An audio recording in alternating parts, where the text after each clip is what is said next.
మకరం వారికి గనక చూసుకున్నట్లయితే మీకు శని కుజులు కలిసి 3వ భావంలో ఉన్నారు. ఇప్పుడు బుధుడు ప్రవేశిస్తున్నాడు.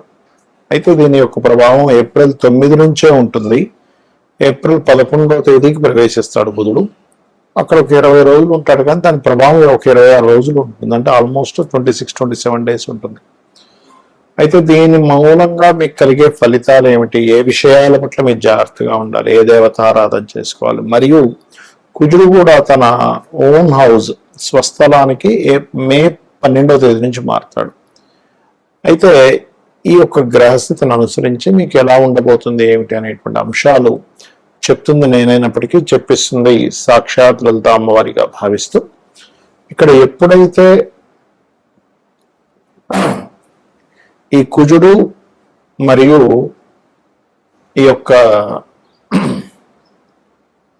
కుజగ్రహము శనిగ్రహంతో పాటు బుధుడు ఉన్నాడో, ఇది కమ్యూనికేషన్ హౌస్లో ఉంటుంది. అంటే మీరు ఏదైనా ఒక అగ్రిమెంట్ చేస్తున్నారు, ఒక ప్రాపర్టీ తీసుకుంటున్నారు, లేకపోతే ఒక జాబ్కి వెళ్ళి అక్కడ ఏదైనా అగ్రిమెంట్ చేస్తున్నారు, ఇటువంటి విషయాల పట్ల చాలా చాలా చాలా కేర్గా ఉండవలసినటువంటి సమయం ఇది చెప్పాలంటే. 3వ భావం అంటే మనకి అన్నదమ్ములు, అక్క చెల్లెళ్ళు, ఏదైనా ఒక మాట మాట్లాడుకోవడం, ఒక మెయిల్ పంపించడము, మధ్యవర్తిత్వంగా మనం వెళ్ళి అక్కడ ఏదైనా మాట్లాడడం, ఇటువంటివన్నీ కూడా. అయితే ఈ సమయంలో కాస్త తండ్రి గారి ఆరోగ్య విషయంలోని, తండ్రి సమానులైనటువంటి వారి యొక్క ఆరోగ్య విషయంలోని కొంత జాగ్రత్తగా ఉండాలి, గుర్తుపెట్టుకోండి. అలాగే మరొక విషయం ఏంటంటే ఇక్కడ గమనించినట్లయితే ఇక్కడ 6వ స్థానం కూడా బుధుడయ్యాడు కాబట్టి ఎవరికైనా మీరు అప్పులు తీసుకున్న అప్పులు ఇవ్వడం విషయంలో ఎప్పుడైతే ఈ శని కుజుల మధ్యన బుధుడు ఉంటున్నాడో దీని యొక్క ప్రభావం అనేటువంటిది దాని మీద చూపిస్తూ ఉంటుంది. అగ్రిమెంట్స్ మీద, అప్పుల మీద, వీటి మీద గుర్తుపెట్టుకోండి. అలాగే మరొక విషయం ఏంటంటే ఇక్కడ గమనించినట్లయితే ఎట్టి పరిస్థితుల్లో బుధవారాలు అగ్రిమెంట్స్ కానీ, అప్పులు ఇవ్వడం తీసుకోవడం కానీ, తండ్రి గారి ఆరోగ్య విషయంలో కానీ ప్రధానంగా జాగ్రత్త వహించండి. అయితే ఇక్కడ ఎప్పుడైతే మీకు 12వ అధిపతితో పరివర్తన కలిగి 12వ అధిపతి కూడా అక్కడికి వెళ్తున్నాడో, ఇన్వెస్ట్మెంట్స్ విషయంలోని విదేశాలకు వెళ్ళేటువంటి అంశాల్లో కూడా కొంత జాగ్రత్త వహిస్తూ ఉండాలి. అయితే మీరు వీటికి చేసుకోవాల్సినటువంటి దేవతా ఆరాధన ఏమిటి అని చెప్పి చూసుకున్నట్లయితే మీరు శని కుజ బుధ ఈ 3 గ్రహాల దగ్గర దీపారాధన చేయండి. మరియు మరొక విషయం ఏంటంటే ఈ 3 గ్రహాల దగ్గర దీపారాధనతో పాటు మీరు చేయవలసినటువంటి ముఖ్యమైనటువంటి ఇవేమిటి అంటే గోవులకి క్యారెట్స్, బెల్లము, గోంగూర తినిపించడము, కాస్త చండీ వినడము, రుద్రాభిషేకం లాంటివి చేయించుకోవడం చేయండి. ఎటువంటి మిస్కమ్యూనికేషన్స్ జరగవు. మరి ఈ యొక్క బుధుడు యొక్క ప్రవేశం మూలంగా ఏప్రిల్ 9వ తేదీ నుంచి ఒక 25-27 రోజుల పాటు ఉండే ప్రభావము, దాని తర్వాత మే 12 నుంచి కుజుడు అగ్నితత్వ రాశుల్లోకి వెళ్తున్నట్లు, ప్రస్తుతం శనితో ఉన్నాడు, మే 12 నుంచి అగ్నితత్వ రాశుల్లోకి వెళ్తాడు. దీని మూలంగా దేశకాల పరిస్థితుల్లో ఎటువంటి ఫలితాలు ఉంటాయి, మరి మీకు జాతకం తెలియదు, అయినా సరే మీరు ఎటువంటి విషయాల పట్ల జాగ్రత్తగా ఉండాలనే విషయాలు తెలుసుకుందాం. మొట్టమొదటిగా ఈ ఇంటర్నెట్ కారకుడు బుధుడు, గుర్తుపెట్టుకోండి. ఇంటర్నెట్, కమ్యూనికేషన్స్, ఈ మెయిలింగు, అడ్వర్టైజ్మెంటు, లేకపోతే మనకి ఈ వార్తాపత్రికలకు సంబంధించిన యూట్యూబ్ ఇవన్నీ ఉంటాయి కదా, వీటికి కారకుడు. కాబట్టి ఈ రంగాల్లో ఉండేటువంటి వారు ఈ యొక్క రంగాలకి, ముఖ్యంగా ఇంటర్నెట్ సంబంధించిన సేవలకి, కమ్యూనికేషన్ రంగాలకి, సాఫ్ట్వేర్ రిలేటెడ్ సంబంధించిన రంగాలకి ఇబ్బంది వస్తుంది దీనివలన, గుర్తుపెట్టుకోండి. Point number 1. ఇక రెండవది ఏమిటి అంటే ఇక్కడ ఈ బుధుడు పరివర్తన యోగంలో గురువుని తెస్తున్నాడు మీన రాశిలోకి. ఎప్పుడైతే గురువుని తెస్తున్నాడో, గురువు మనకిది ఎండాకాలము, రాబోతున్నటువంటి ఎండాకాలము, దీని మూలంగా ఏంటంటే విపరీతమైనటువంటి ఉష్ణం ఇంకా పెరుగుతూ ఉంటుంది. మీరు మే వచ్చేసరికి ఇంకా ఎక్కువ అవుతూ ఉంటుంది. అప్పుడు ఆ మే వల్ల ఎక్కువ ఉష్ణం వల్ల కలిగేటువంటి ఫలితాల్లో కొంత కూరగాయలకి కూడా ఇబ్బంది వస్తూ ఉంటుంది. అందులో ముఖ్యంగా టమాటా లాంటి పంటకు కూడా కొంత ఇబ్బంది వస్తూ ఉంటుంది, గుర్తుపెట్టుకోండి. అయితే ఇక్కడ ప్రధానంగా వాటికంటే కూడా ముఖ్యంగా మామిడి పళ్ళు, అరటికాయలు, అరటిపళ్ళు, మరియు అదేవిధంగా ఆకుకూరలకు కూడా ఇబ్బంది ఉంది. కాబట్టి ఈ యొక్క రైతులు కొంచెం ఈ ఏప్రిల్, మే, జూన్ ఈ మాసాల్లో కొంత జాగ్రత్తగా ఉండాలి, గుర్తుపెట్టుకోండి. అయితే జూన్ వచ్చేసరికి ఇంక మీకు ఇంకా తీవ్రంగా ఉంటుంది అనుకోండి. దాని తర్వాత ఒకవైపు ఎండలు వస్తూ ఒకవైపు వర్షం కూడా కలుగుతూ ఉంటుంది.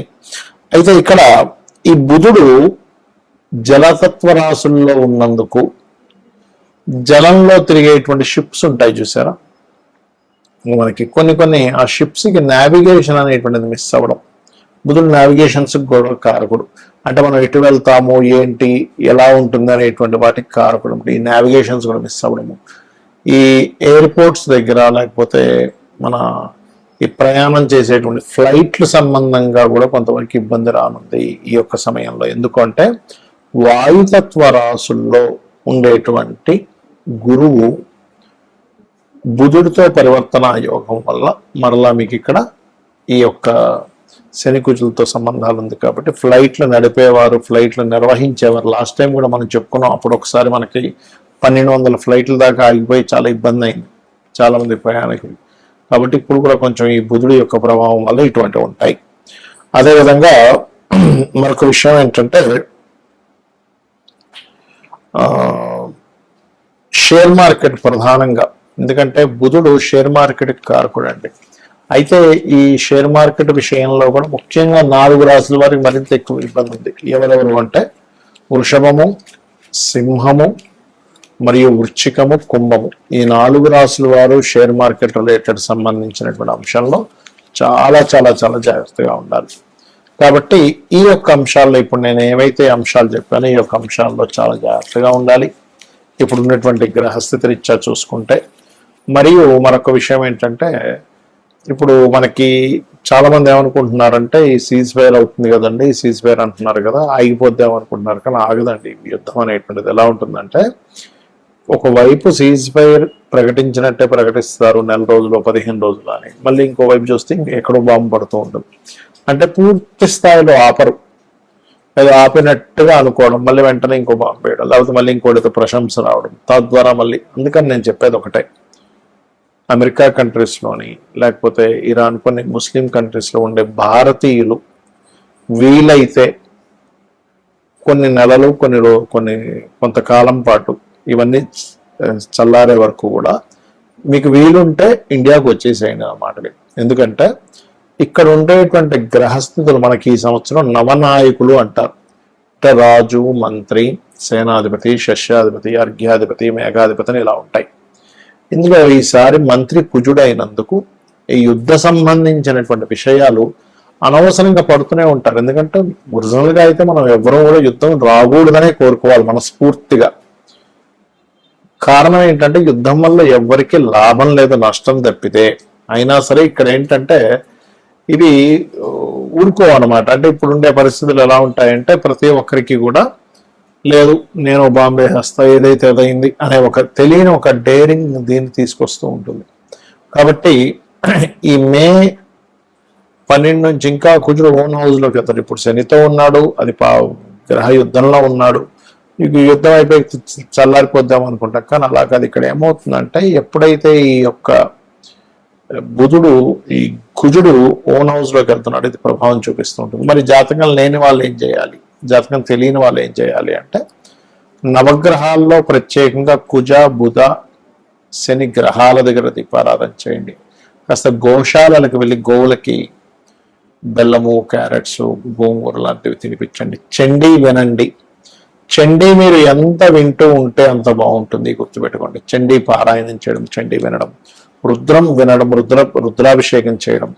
ఇంటి నుంచి మీరు బయటికి వెళ్ళేటప్పుడు కొన్ని సరిహద్దు ప్రాంతాల్లో ఉంటూ ఉంటారు, లేకపోతే కొన్ని దేశాల్లో చాలా ఘోరంగా ఉంది పరిస్థితి.